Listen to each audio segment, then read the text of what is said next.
Hello and welcome to the O&M Stockroom. We're your hosts, Brian McGarry. And Ken O'Malley. Tonight is episode 32 of Complimentary Cinema.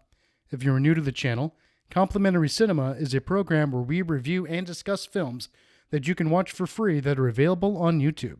Please be warned, we discuss these films in detail, so consider this a full spoiler alert.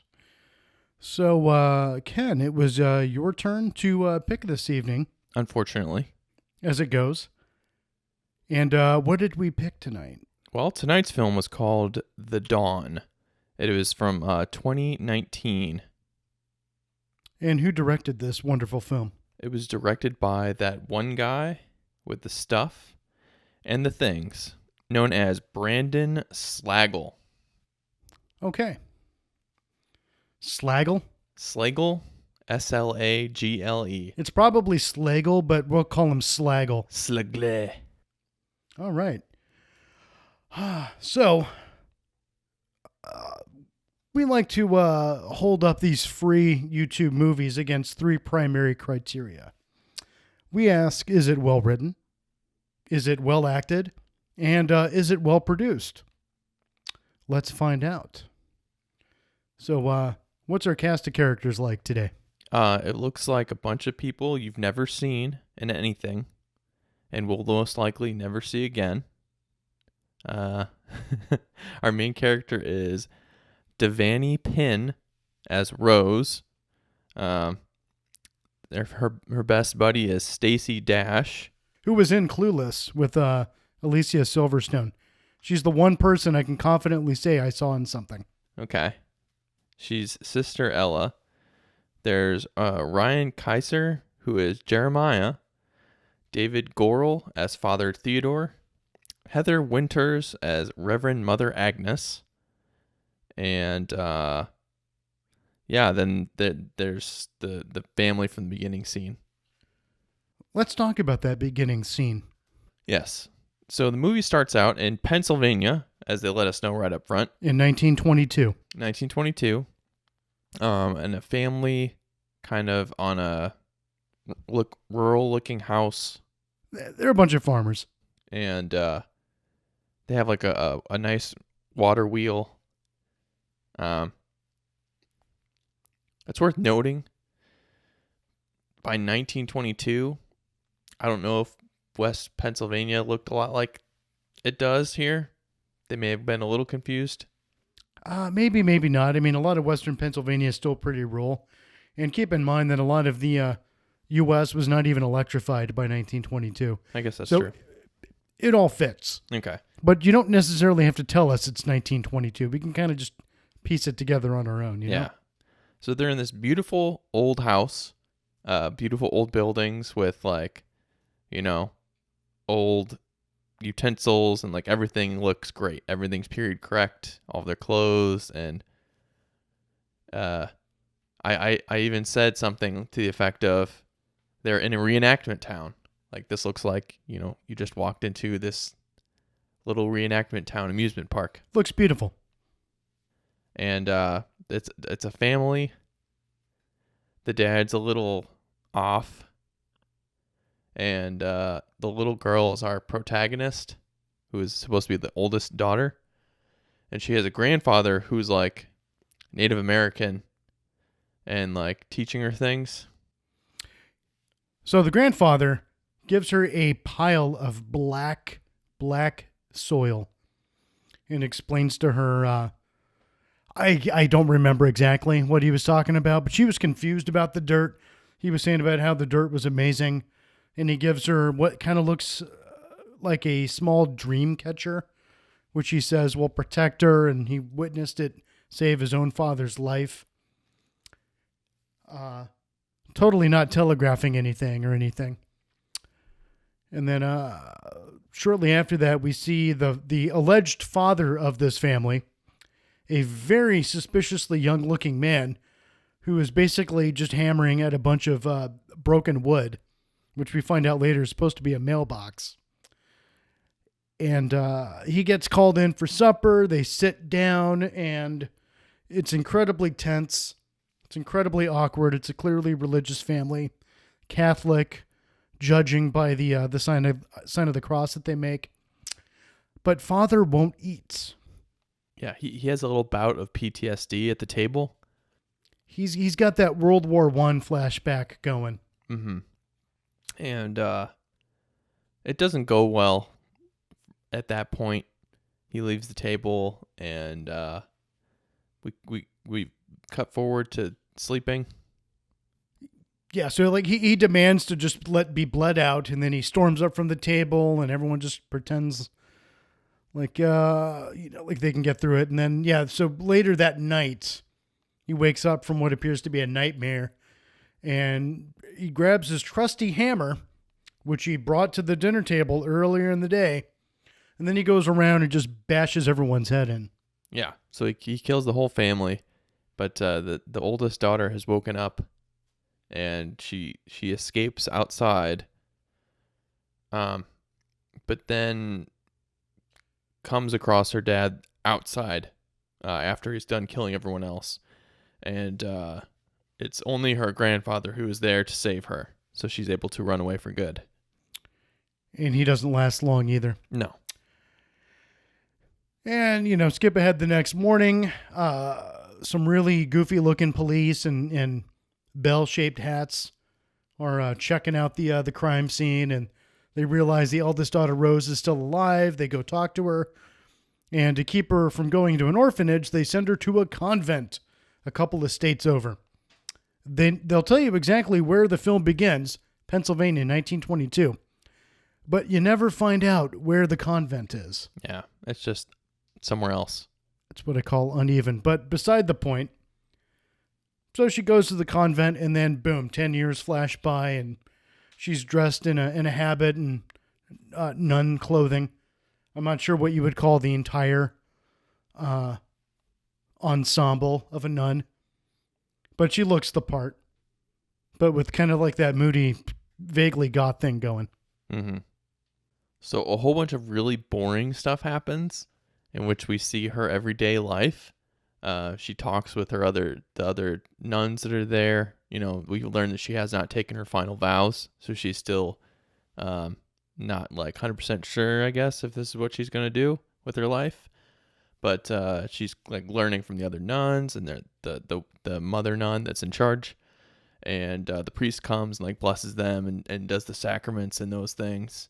And yeah, a lot of this middle part of the movie is just like talking and their life. And there's a lot of talking. She has dreams. She's worried about, she doesn't know what they mean, but like, she's worried about like her father had like, there was something wrong with him, and maybe there's something wrong with her. Her father had visions. Her father had nightmares, and she's starting to have visions and nightmares as well. And they grow with intensity over the course of the film. And she goes to convention. She goes to confession multiple times, and feels that Father Theodore, I believe, is the only one that she can really trust. She can't really talk to the Reverend Mother. She can't really talk to the other nuns in the convent. There's also another skeezy-looking priest or deacon or what have you. They never really quite define his role there. He's like the assistant. Yeah, Jeremiah, they call him. He's just a very unfortunate-looking young man with longish hair, and he just kind of pops in and out. So what it boils down to, Ken, is this is a film about talking. And it's a film about, there's a lot of tension early on, and it just dissipates throughout the film as things get more and more cliched. And eventually it just turns into a very basic exorcism film. Mm-hmm. And it completely devolves in the last third of the film.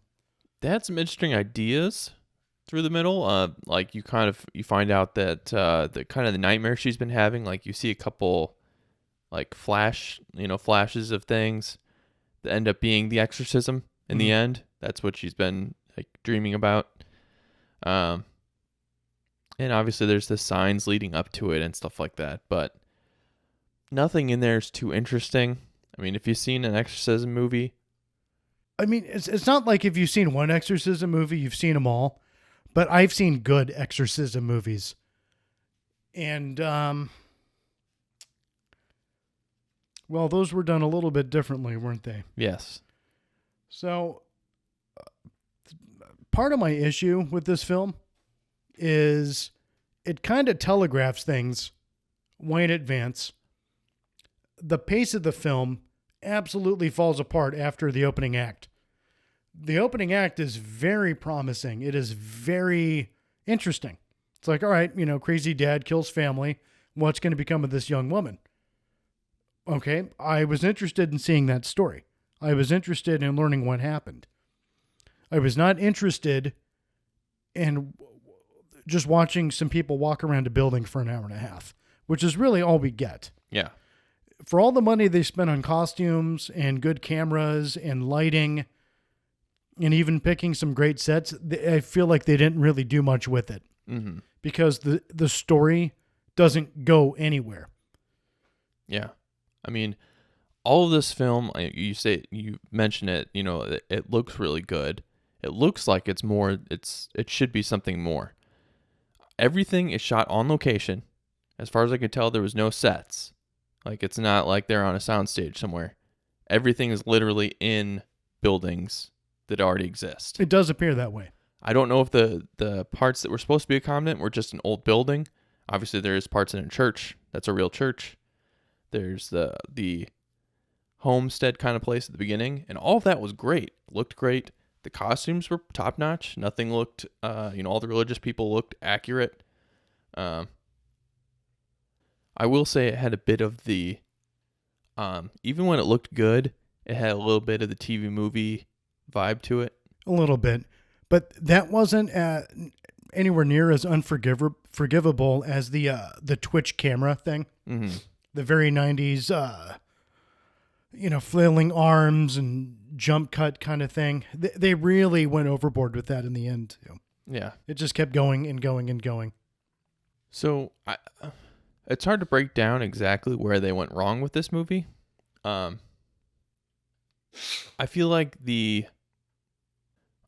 even though we got a whole bunch of talking, a whole bunch of walking around and standing around and talking, I still don't understand the significance of the Native American, not even ritual, but just like the little talisman that her grandfather gave her. Right, the talisman. Yeah, the reason we never really found out is because they never really did anything with that. It was just a prop that she used in a couple of scenes to be used against her later. But like, to me, the interesting story would have been about, the story should have been about paganism and whatever versus this faith she's grown up in all of her life, and like her roots versus her future, her upbringing. That would have been a very interesting film, but that's not what we got. And that's what I was expecting when I was like, I'm like, I know the grandpa's like, that whole thing's going to come back later. They really made that out like, okay, this is really important. Pay attention to this. And they revisit it later at the very end, and not just as a throw on. Everything's already going to hell at that point before that even comes back into play.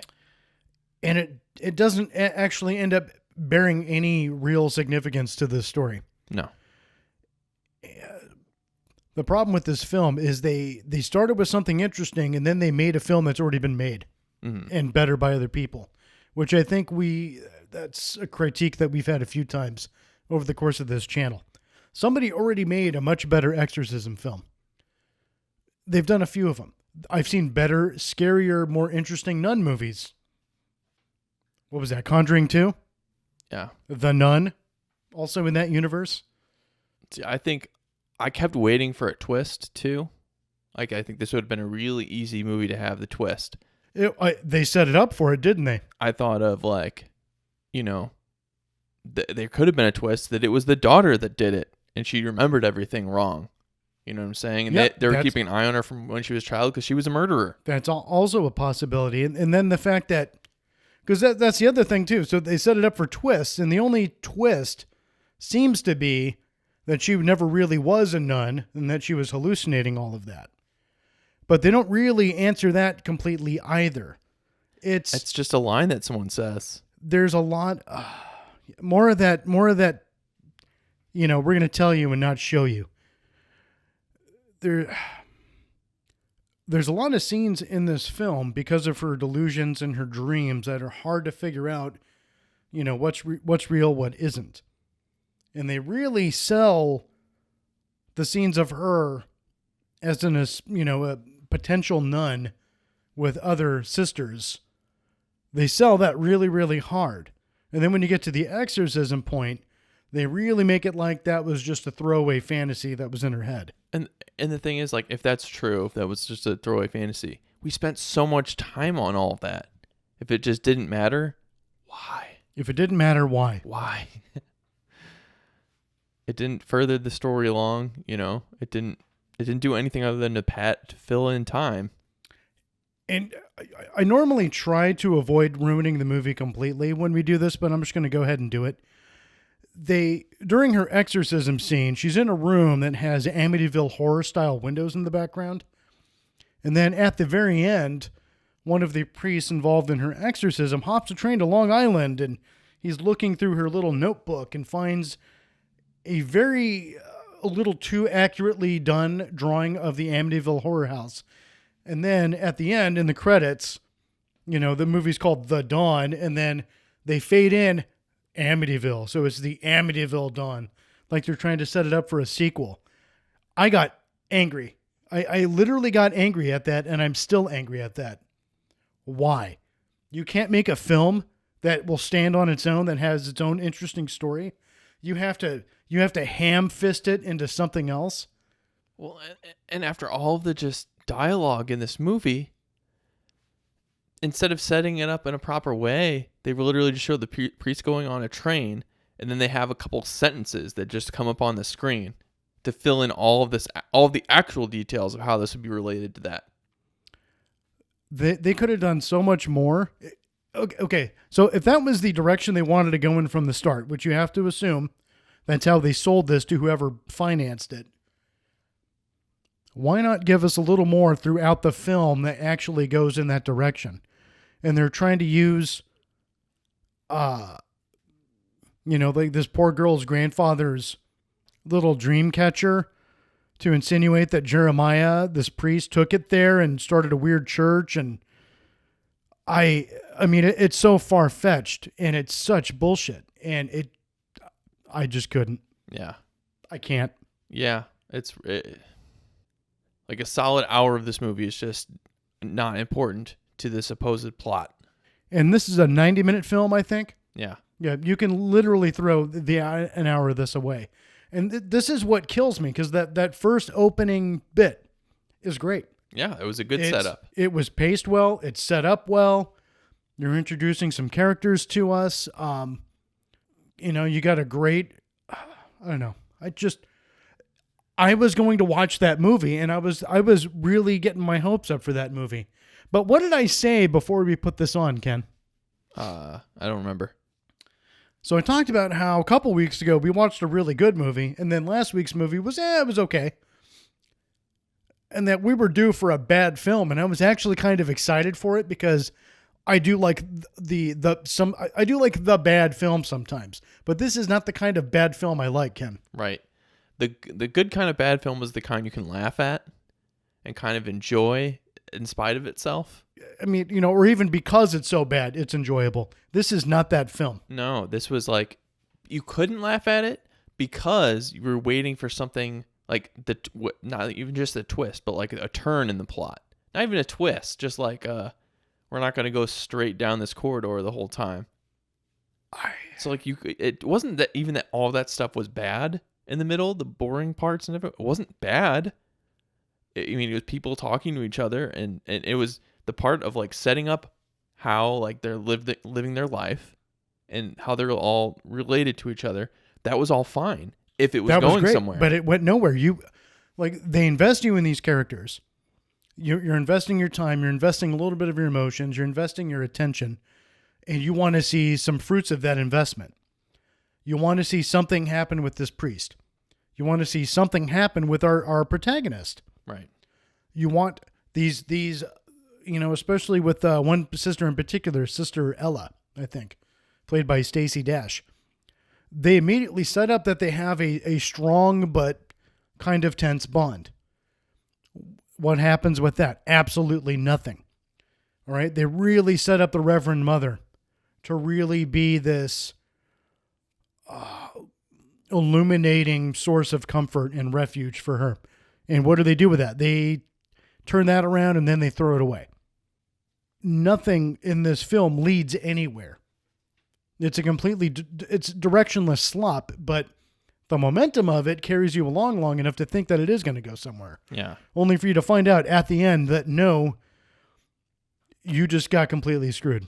Like most of the time when you're in a bad movie, you recognize it. And then you can be like, oh, well, this isn't going to get better. Like you can make some jokes. You can, kind of enjoy yourself a little. I couldn't enjoy myself in this movie because we never got anywhere. The first third, I was sold on it. I was there. I was with it. The middle third really lost me, and I was thinking to myself, they'll bring it back in the end, and instead, that last act, they just threw it away. So, we've been watching movies for a long time. I mean, even just before this podcast. 6 years. Have you ever known me to fall asleep in a movie? No, never can. I almost fell asleep in this movie today. Like in the middle chunk of the movie. I closed my eyes for a couple seconds and opened them back up. I was like, oh my gosh, I'm actually falling asleep. Right when you should really be the most keen for what's going on, you're just, tuned out. And that's a bad sign. And that's really where it was losing me too, was in the middle. Right at the meat of what's supposed to be happening in this film and the meat of the story, and it's just not going anywhere. It felt like it was going in circles. I mean, how many times did we see her have the same kind of visions? Yeah. And kind of the spiral. They even used the same imagery, the same sequences. They just kept chopping up and just using slightly, a little bit different. It just. So, I think the main thing in this movie is you have to go one way or the other. As far as there has to be something that was happening all along that gets revealed at the end. It's like, oh, she was actually corrupting the people around her the whole time until the end where, okay, everyone else is in on it. Or the opposite of someone else was corrupting her the whole time. You don't realize till the end. No. And I'm still not even sure what I saw. Was she possessed? Was her father truly possessed? We'll never know. Oh, and let's talk about during her exorcism, the scene where she magically is back at that dinner table with her father. Oh, God. Who, looked like he was 20 years old, and the daughter at the time looks like about 18. That's a whole other gripe I have is they badly miscast the father. Yeah. Not that he's a bad actor, but he looks like a kid out of high school. They needed to cast someone who looked like a 40-year-old alcoholic. Or just somebody who'd been through World War I and had been alive long enough to marry a much older looking woman and have 4 kids with her. Or 3 or however many. Yeah. I guess 3 kids. But you get my drift. It's just... That should have been the first big clue, is that they overlooked a super, super big detail. They even could have just put in a little bit of gray in his temples or something. Just something to sell it. Of like, no, this guy isn't actually a kid. That'd have been nice. It's like I could overlook some things in the beginning. There's some things I wasn't 100% on board with, but I was like, well, this is fine, And then it just wasn't fine. Man, let's put that on the Blu-ray cover, huh? So, I don't know. Let's review our 3 primary criteria. I mean, I think we already know the answer to this one. Yeah. Ken, was this film well written? It was not well written. This was not well written. This was written by someone who had a bunch of thoughts about, maybe about religion or life philosophy or I don't know, like something, and they weren't able to communicate that in the film. A bunch of people talked, and yet we don't know what this movie was really about. As far as like what was the point they were trying to get across to me? I was on board to hear what they had to say. They didn't have anything to say. Right. Was this film well acted? It was okay acted. I I wouldn't would say that anyone did terrible. I would say that is the strong suit of this film, is that it is pretty well acted. I was convinced by quite a few people's portrayals in this film. The people don't stand out, which I think is a good thing for a movie like this with people that are in a convent.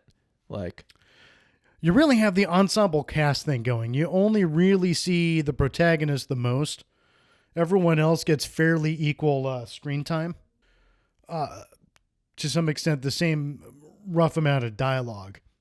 So a lot of them don't necessarily rise out above one another, but that does work for this film in that regard. So I'm gonna give it a pass on the acting. I think it was pretty well acted, and the lead protagonist, Devani Penn, she wasn't bad at all. with what they had to work with, they did fine. Yeah, she showed enough range. She sold me on her character. I'll give her that. Now, was this film well produced? Part of it was. Part of it was. The locations were well sourced, pretty well filmed, I would say. They showed a lot of the highlights. The way they showed things was pretty good. Reasonably financed. They got some, decent music for it. Reasonable editing for most of it. So, I'd give it a pass on that. The problem, I think, was the supernatural aspect of it fell completely flat. Oh, absolutely. So there was nothing in this movie that looked supernatural. The black creepy hand in one scene where our protagonist is looking at herself in a mirror. There's a black hand kind of creeping towards her. That was nicely done. That's all you get.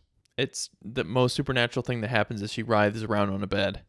That really is. And I'm just saying, writhing around on a bed can be a supernatural experience. It was not in this film. Yeah. I guess I should have known too in the beginning when there was no good effects like that in the beginning part either. Yeah, you don't even really need them in the beginning. That's something that you could really build up to. But they never build up to it, and they never. But here's what I'm saying though: if the story really is about her worrying about taking after her father, and all this stuff, they should have showed. They gave him a real life reason. Yeah. For what he did.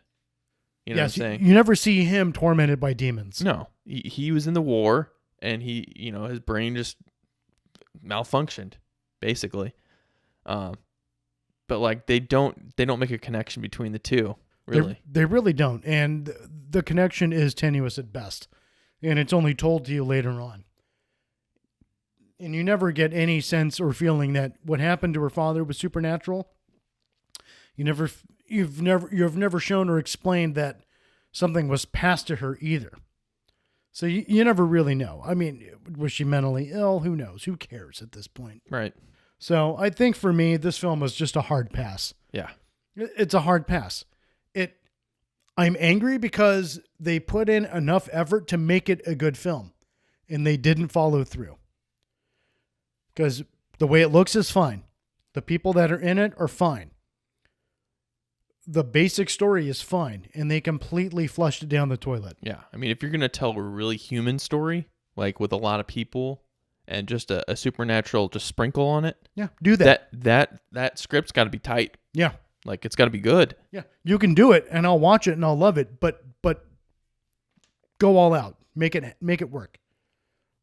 Give the people reasons to do things and reasons to be where they are and what they're doing. Just put the work in to make it worth watching. Make it all point towards something. Because nothing pointed towards one thing, so that's why we got confused as far as what really is the point? What am I supposed to take from this? Ken, this film did point to a couple things. It pointed to the kitchen and to the bathroom. Okay. Did it point to the Lord?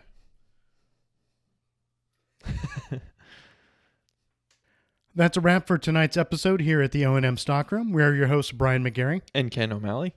If you enjoyed this segment of Complimentary Cinema, more episodes can be found at omstockroom.com, along with links to our Patreon page and various streaming outlets.